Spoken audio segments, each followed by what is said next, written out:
That was a very comprehensive overview of the problems that have been faced during the pandemic in terms of street space changes, the issues with mask wearing.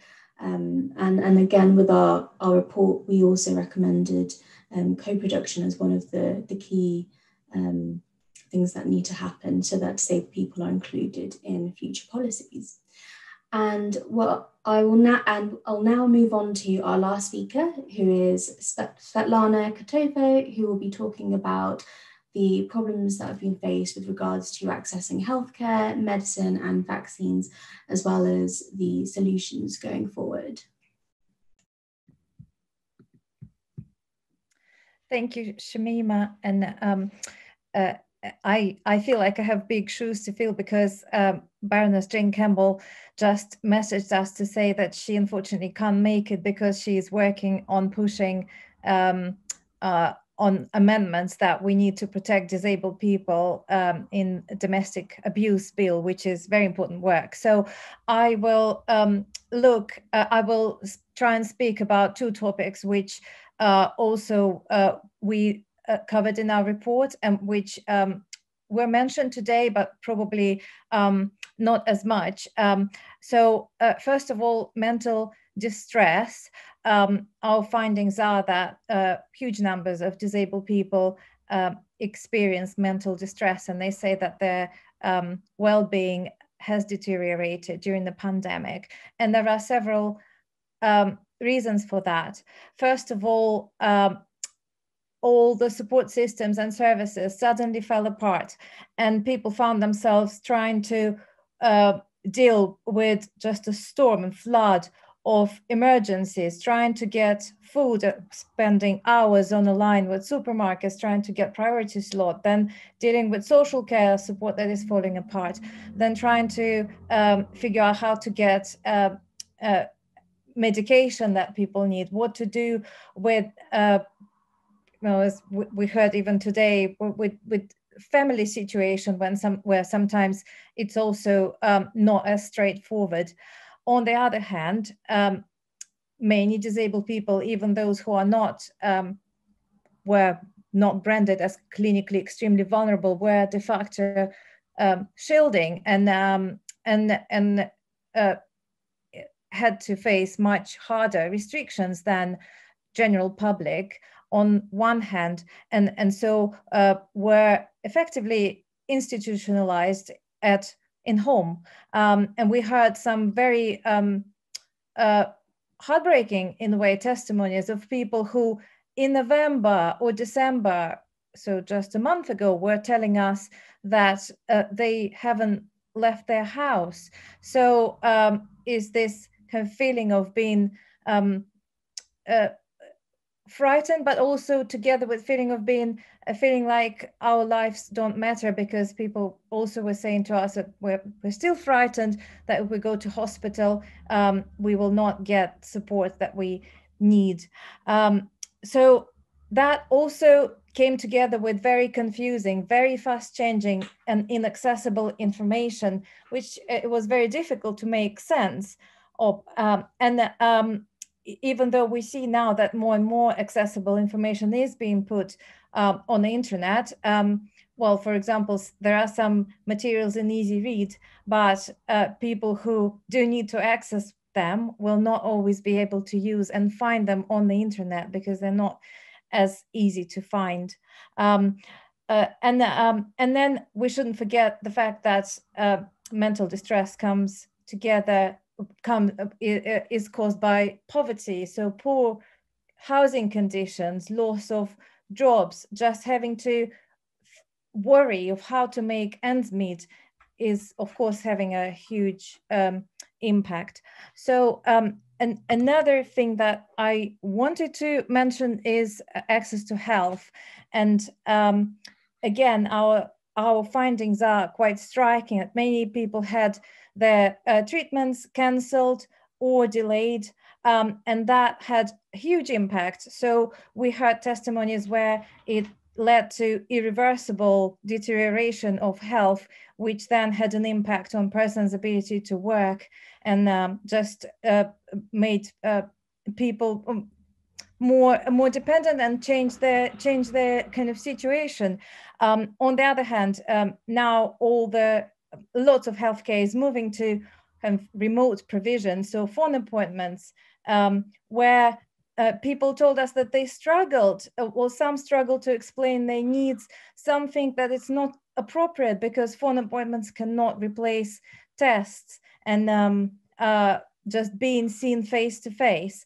We heard some positive examples where people who could cite things like the Equality Act and demanded reasonable adjustments got face-to-face appointments. But again, that is not an option for everyone, and those who probably need it most will not be able to do that. There is also, as I think Colin mentioned, the fact about resource rationing, and again we heard testimonies especially about ventilator filters, and just people feeling that they wouldn't be getting treatment that they need. And finally,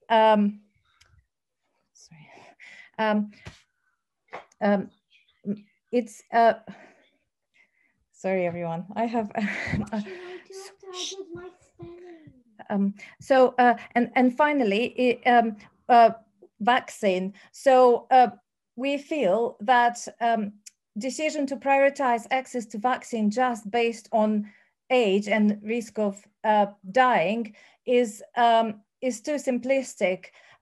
What should have been considered is the impact of pandemic that had on people's kind of quality of life. So there are disabled people who had much tougher experience. For example, people in institutions who had to deal with periods of imposed isolation, who sometimes were made to stay indoors, were not able to see their relatives, and that was all was kind of imposed on them, and still is. So we hear examples of, for example, Section 17 leave being cancelled, so people not being able to access community because the risk of COVID is used to limit their rights. So we believe that people, for example, in this category, and people who are de facto shielding should have access to vaccine as a priority. So I think I'll hand back to you, Shamima. Thank you so much, Svetlana, for discussing the themes around mental distress and accessing healthcare and vaccines and medicine. One of the cross-cutting themes was indeed mental distress caused by all of these changes in all of these various areas. And as Svetlana mentioned, we had planned to have Baroness Jane Campbell talking, who has had quite a lot of influence and has had to kind of fight for our rights with regards to changing vaccine priority lists and getting ventilator care and things like that. So that is all of our speakers who have spoken on the various themes that we identified. We are up to 7:30 now, and I think that's a good time to have a bit of a break. So let's break for about 10 minutes and come back at 7:41. When we do come back from the break, we will be putting your questions that you've been putting into the chat box, the Q&A function in the webinar, and putting them to the various speakers. And then we will end. So I'll see you back at 7:41. Okay, so this section of the webinar will be discussing the questions that we've had sent in to us through the Q&A function. And what I will do is read out the questions and then pick a speaker to answer, because some of them are directed at specific speakers. So the first question is, how can we change, so this is a question from Laura Finley, I think. So the question is, how can we change societal attitudes to achieve intersectionality that Ossie communicated so well, and the respect for good personal assistance support and the valuing of each life. Ossie, would you like to go ahead with that question? Let me know if you'd like me to repeat. No, that's fine. It's a very, very good question, and a very large question too, huge question too, because what we're talking about is structural inequalities in our society. I'll be blunt about it and say racism, basically, where there's an assumption that if you're not of the majority population, somehow you do not deserve access to the same resources the majority population might enjoy. We've had discussions about intersectionality and inequalities, and also privileging of certain communities before, and also debates with other people too. They're misunderstood. People get very defensive about this, but what people don't realize is it affects us all. Inequalities that affect one group of people mean that there's a society that prioritizes some people over others, and that impacts on everyone, be a male, female, white or black. If a society where the elite are at the top and define how those structures work, we're all limited by that. We're all disadvantaged by it. So how do we do that? How do we campaign? By making those connections between race discrimination and its fundamental inequality, which affects everybody. It's always been a mistake to isolate things and talk about, say, Black Lives Matter as just about Black people. It's about us all. It includes us all. And that what's health inequalities has shown that if you're poor, disabled, living in a particular society, in a community, in overcrowding, you are massively disadvantaged, and you will be impacted by COVID-19. If you're from a minority community, you're more likely to be in those environments. But we all could be in those environments. Those aren't by accident. That's by the way our society is designed. So we're talking about campaigning to make those connections between fundamental unfairnesses, which impact us all, and has a disproportionate impact on some of us. So I would say that how we start to change these things is to stop looking at them as just one person's problem, but see it as a problem for everyone, and challenge our society to make the change we need. We've been going opposite direction with our populist state government and the debates around other things I won't go into too much, but that's been the opposite direction so far. There needs to be a change back to that community idea that we're all in this together and we all share these experiences together.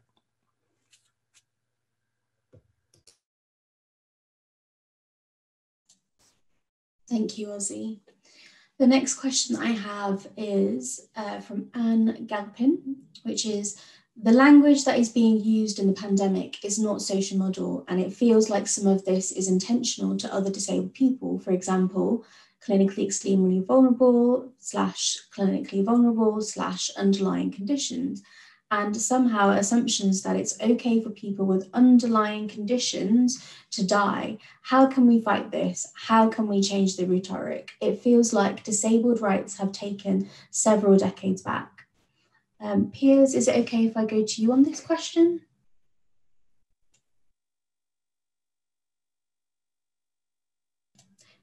Piers, I think your sound... Apologies, I've got multiple ways of muting myself as I'm slightly paranoid. I'll speak accidentally.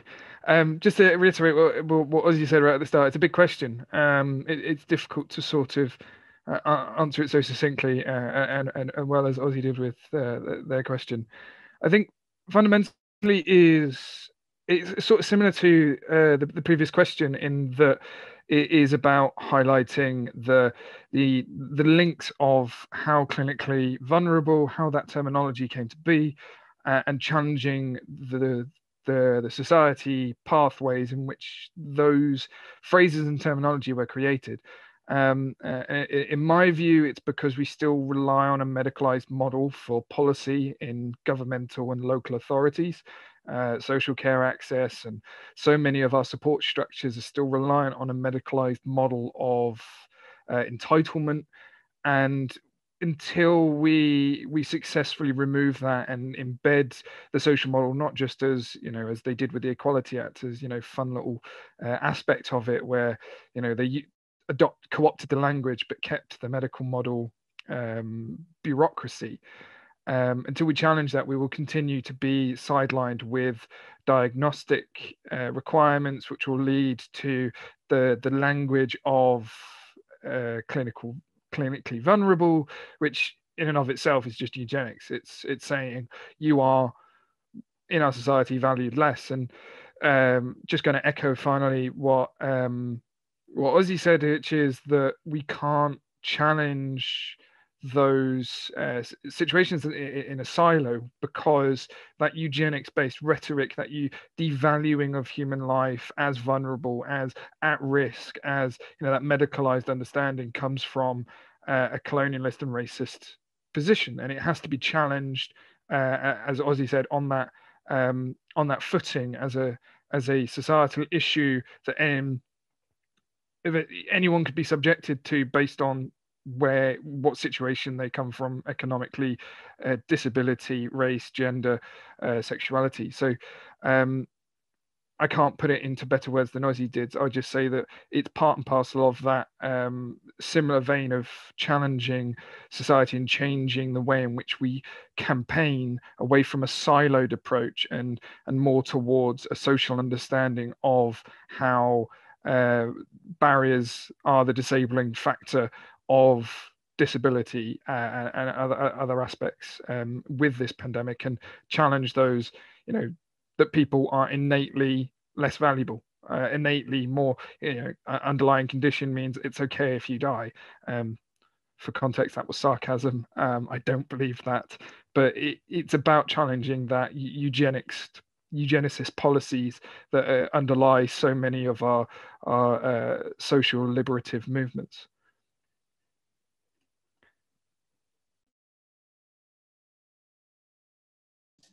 Thank you, Piers. That was a very good answer. The next question here is, what, if any, legal avenues are there for disabled people to challenge the decisions made during COVID-19 that put people's lives at risk to ensure this doesn't happen again? And for this question, I will go to Svetlana. Thanks, Shamima.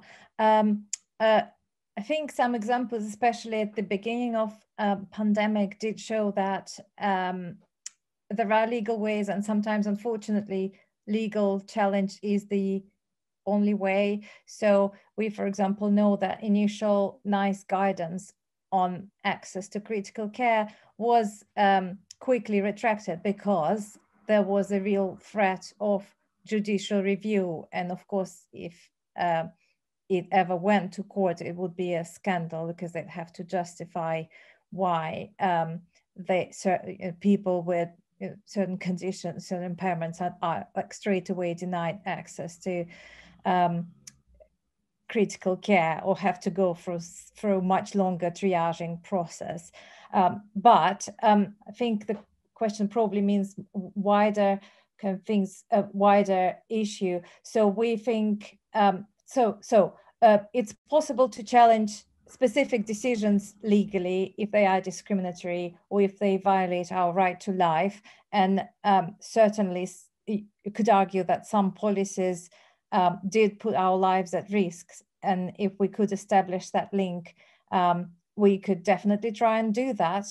On the other hand, we believe that even if legal challenge is not possible, because sometimes not everyone can go to court, it's not as easy and straightforward as it seems. But we believe there must be other way of accountability. So, for example, that's why in one of our recommendations is to have an inquiry and to establish true reasons behind such disproportionate number of disabled people dying, and then learn lessons and make sure that doesn't happen again.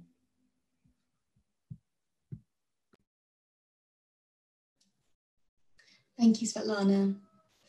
And I've got another question here that was sent in advance, which is quite a long question.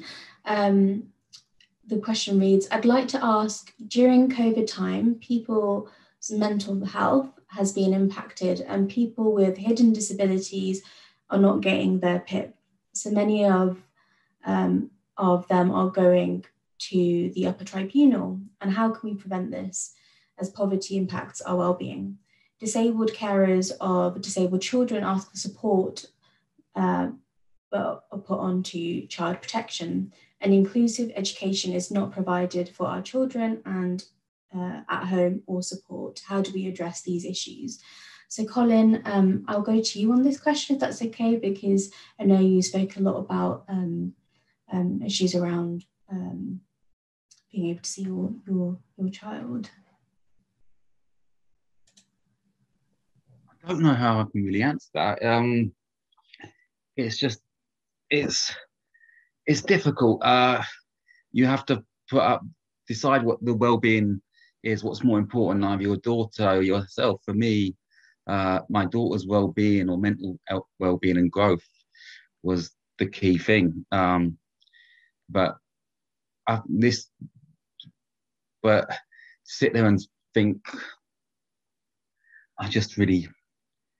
it's a difficult one.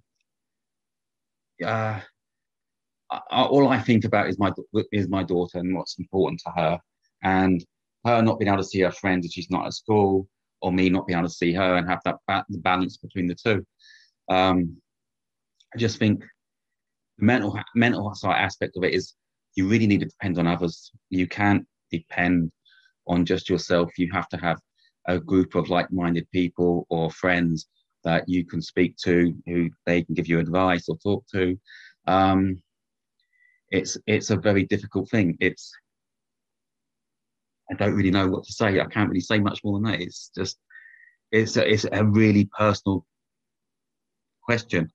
It's because every individual is different, and how you address it is down to your personal circumstances. I was lucky enough to have a high knowledge of PPE and stuff, and to get around some of the difficulties, and more or less focus my fears on my own fears, and just focus on my daughter. And that's really what helped me. And yeah, that's all I can really say. Sorry about that. Yeah, thank you, Colin. I don't think I answered the question. I'm sorry. No, you absolutely did. Thank you, Colin.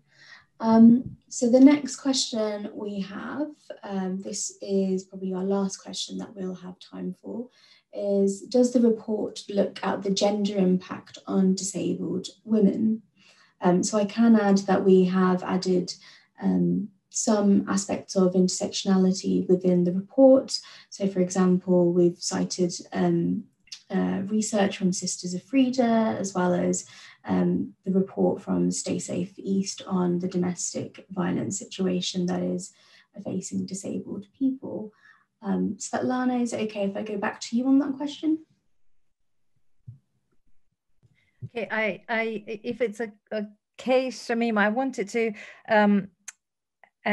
to Colin's answer about promoting inclusive education, just to say a couple of things, and I'm not the best person to say this, but we know that education of disabled children was, well, it was a huge problem at least at initial stages, and probably well, I'm speculating now because we didn't collect this data, but probably even now, because firstly, support wasn't there, and even though children could go to school, their special educational needs support wasn't there.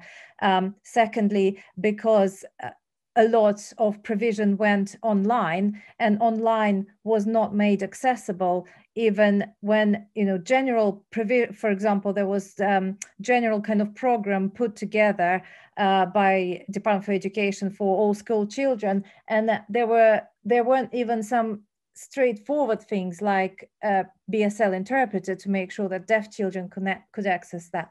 But I think I would just refer everyone to the work of Alliance for Inclusive Education. They've done a lot of work to expose this and to lobby for changes.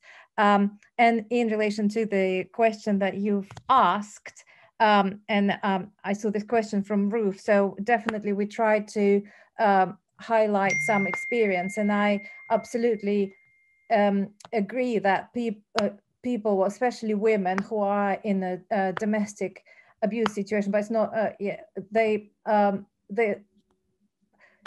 staying at home and difficulties getting out made it much harder. So we kind of highlighted some experiences of people who shared with us about not being able to escape from this situation, also because local authority didn't do anything to help, especially when it comes to rehousing.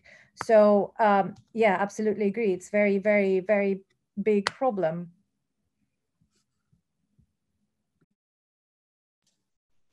Thank you so much, Svetlana. And that brings us nicely to the end of the webinar. I hope you've all enjoyed exploring and discussing and hearing from our speakers about the report. The report is indeed online up on our website, so please do give it a read. We have been live tweeting during the whole webinar on our Twitter channel and other social media, so please do explore those channels. And finally, I'd like to say thank you to all of our speakers that have contributed to today's webinar and some to our research too, as well as our BSL interpreters, Samantha and Norma, our moderators, John, also Rachel and Jumoke in the background. And with that, I will close the webinar. Thank you all.